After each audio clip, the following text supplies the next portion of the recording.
Salut jeunes pousses, c'est Tom le jardinier. Aujourd'hui, je voulais donner tous mes conseils sur les semis.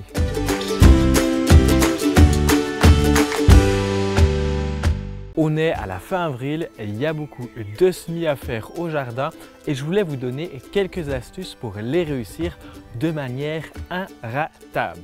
Première astuce, c'est déjà la méthode pour faire votre semis. Vous l'avez peut-être remarqué sur mon compte Instagram ou sur d'autres publications, j'utilise de plus en plus le presse-motte pour faire des semis en motte. La première étape, c'est d'avoir un bon terreau. Alors un terreau, il doit être déjà bien humide et il doit être un petit peu argileux ce terreau-là. L'argile va permettre à votre sol de pouvoir un peu être compacté ou alors on peut trouver d'autres alternatives qui sont elles moins écologiques, par exemple de la tourbe noire. Avec un presse-motte, il faut bien le choisir en acier galvanisé ou d'autres choses inrouillables.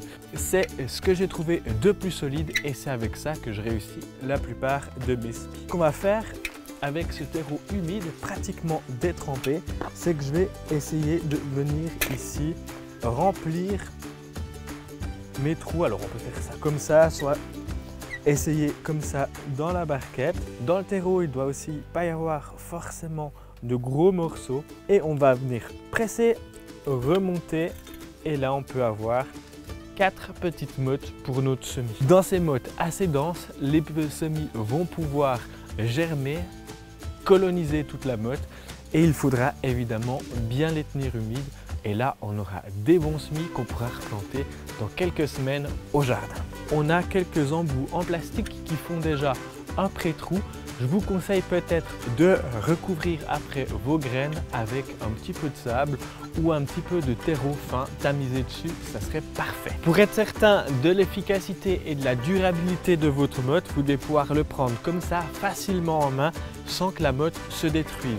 Sinon, c'est la preuve qu'il faut rajouter un petit peu d'argile dans votre terreau. Autre moyen de faire vos semis, c'est les pots en fibre de bois.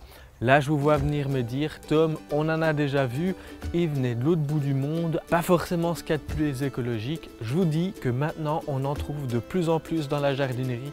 Lisez bien l'étiquette, si c'est écrit Made in China, on va peut-être les éviter, mais on en trouve fait avec du bois de nos régions. Et puis ces pots, ils sont biodégradables, ils iront une fois que la plante est prête à être plantée, directement au jardin, on plante avec le pot et le tour est joué, il n'y a plus rien à faire. On trouve aussi plusieurs diamètres, et là c'est le plus grand diamètre que j'ai trouvé, ça fait à peu près 8-9 cm de diamètre.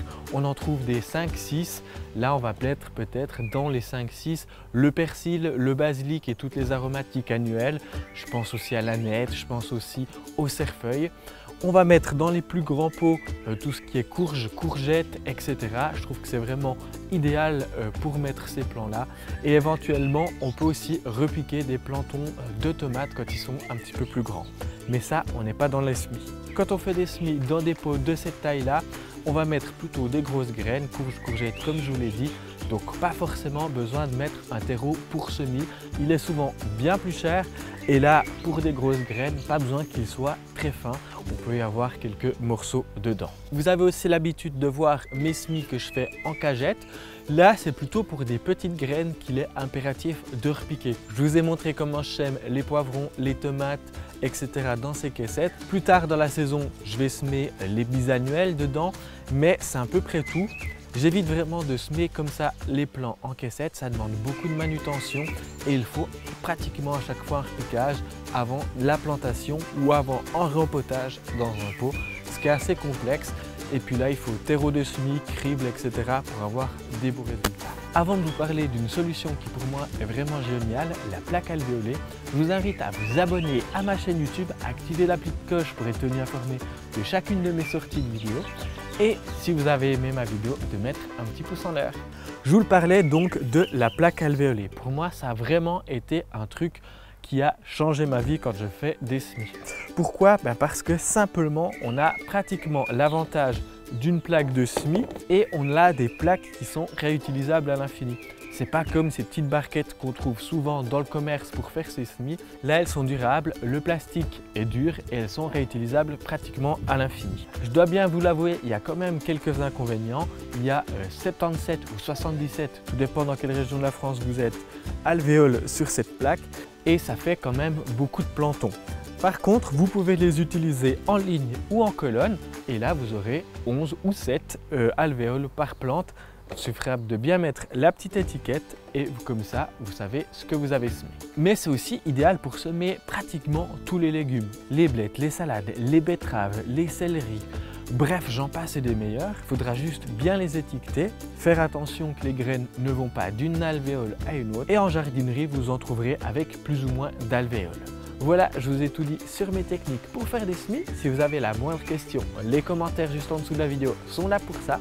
On se retrouve tout bientôt pour une prochaine vidéo. D'ici là, bon jardinage. Ciao, je me pousse.